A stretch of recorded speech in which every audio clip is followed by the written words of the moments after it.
everyone, Alec Tackman here.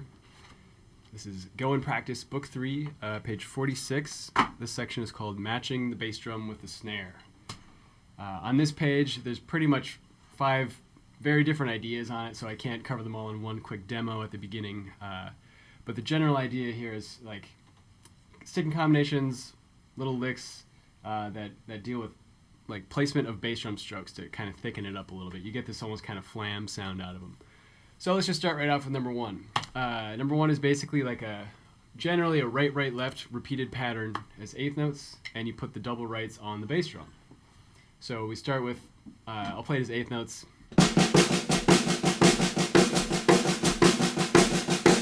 That's the general idea. On every double stroke comes a bass drum.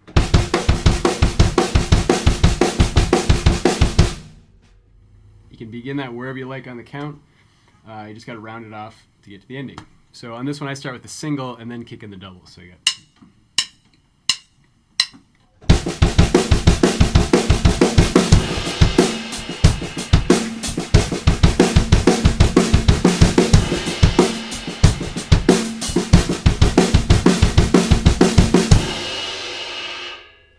Now, usually playing this lick. For myself, I like to actually play just beat 1 only, still on the cymbal, instead of bringing it to the snare right away, so then you get this.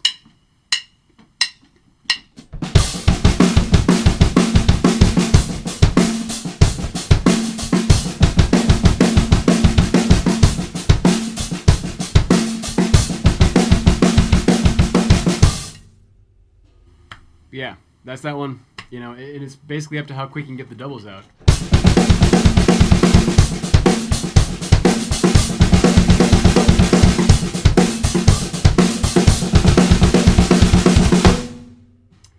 Number 2 is the same thing, but the left hand's moving around to the, high tom snare drum.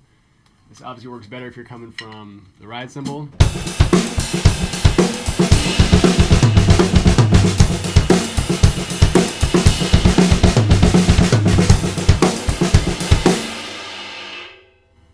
Of course, you can get creative with you want, or as much as you want on that one. Hitting different surfaces. Yeah, let's hit number 3.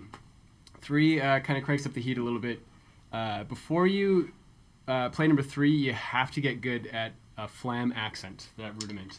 If you need help with that one, I'll put a link in the comment section to my video on the flam accent. But it's basically a triplet where you're putting a flam on every count, on every downbeat, and you have to retain the alternating sticking.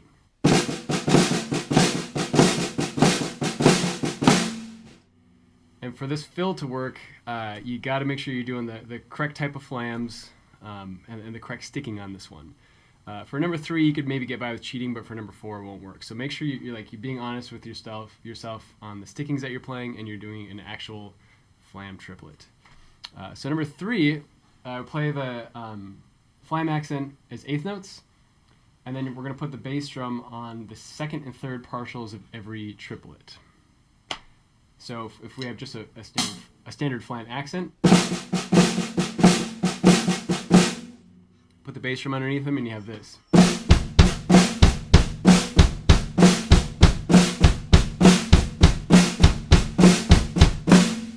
You can rim shot the flam if you want, it doesn't matter. After that, it's just a matter of gaining speed on that while keeping it somewhat clean. I don't think it has to be perfectly clean. It can be a little bit sloppy, and you can flam the notes between the snare and the bass drum, makes it kind of cool. But keeping this one together can be kind of tricky, so I'll start it slow to fast.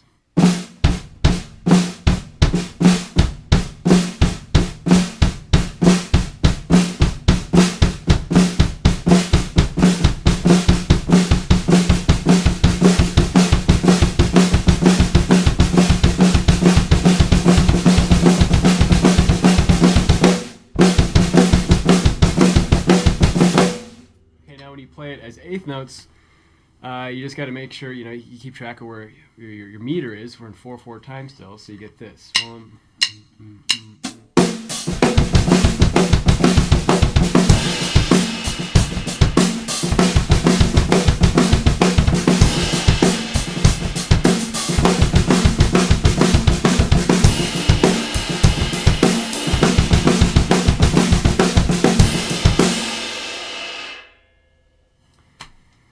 these kind of fills, be careful where you use them. Sometimes it's a bit too much kind of like, drummer stuff for a lot of situations. But if you throw it in, in the right moment on like a drum solo, you can get in and out of it smoothly. It's a really cool kind of mix-up effect versus just like blasting paradiddles all the time.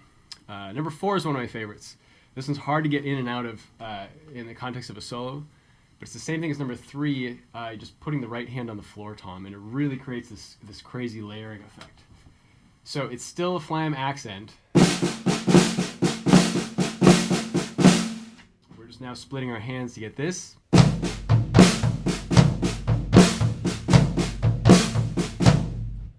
Again, you got to be clean on your flam accent, otherwise it's not going to work. So it has to be a right flam to highlight the floor tom, and a left flam to highlight the snare. Otherwise it's not going to work. Okay, then you drop in the bass drums on the 2nd and 3rd notes.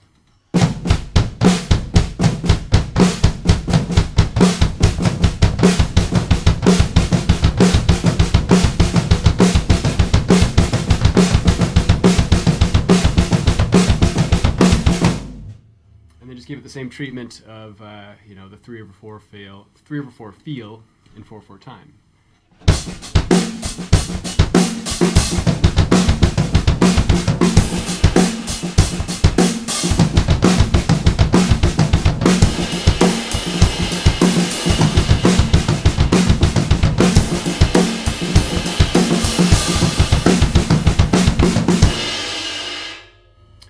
You can start it right on beat 1.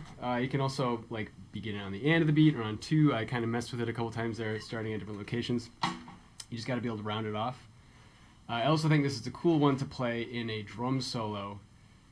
This is just like a cool kind of static, flabby sounding, repeated, like a broken washing machine kind of thing you can get into and then just kind of sit on this idea for a while and even voice your hands around.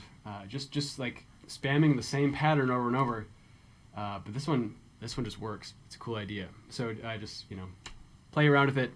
It's just a flam accent, voiced with some bass drums on it.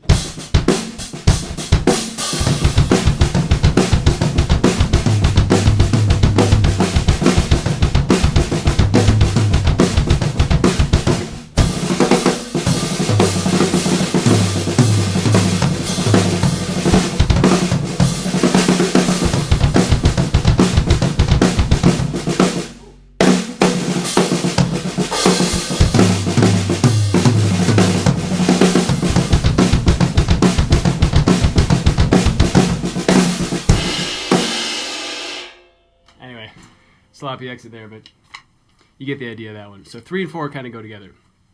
Last one, number 5. This is totally different from the other ones. This one, I don't know where exactly where I was kind of inspired to do this one, but I think it's just coming from listening to a lot of John Bonham. And in let's say the first third of Stairway to Heaven, when the drums finally come in, he's doing a lot of fills like this kind of thing, like.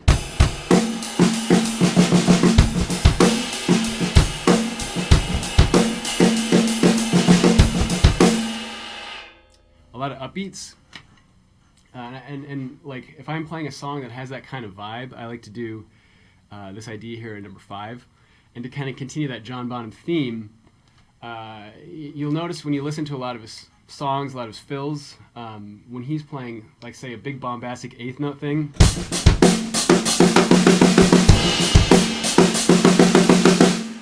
If you listen carefully, he's actually not just playing hands. He's playing bass drum on the ands of the beat, so it makes it much thicker. It sounds like this.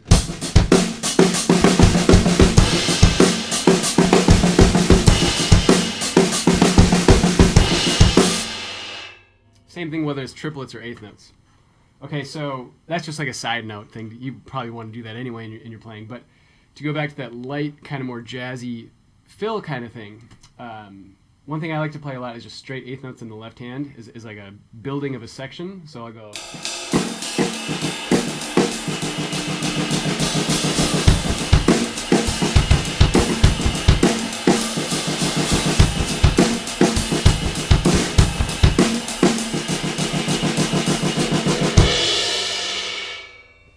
and just keep those going. And then I decided to add, okay, this kind of John Bonham thing to it, where it's like, well, now play the upbeats on the bass drum while you're doing that, so that you get this kind of thing.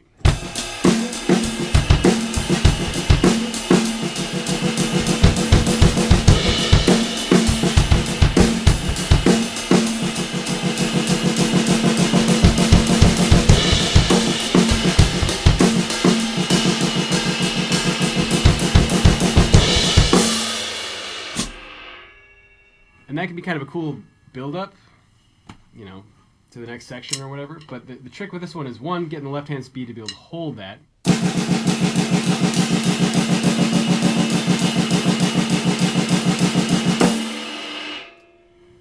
Put quarter notes on the left foot against it, and then when you add the bass drum, now your feet are basically doing this, leading with the left hand, which makes it kind of awkward, and then just slow motion coordinate that.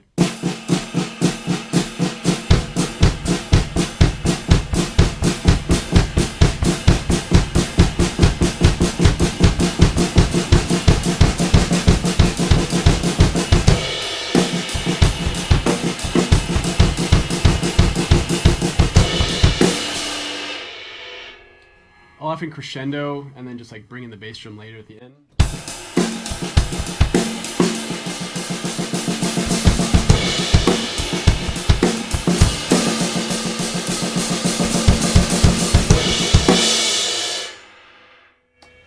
Another cool little side thing you can do with that is because like the right hand's playing quarters and then the bass drum's playing the upbeats, you do the same thing on the floor tom, and you'll get actually this sound layered on top of it. So now we have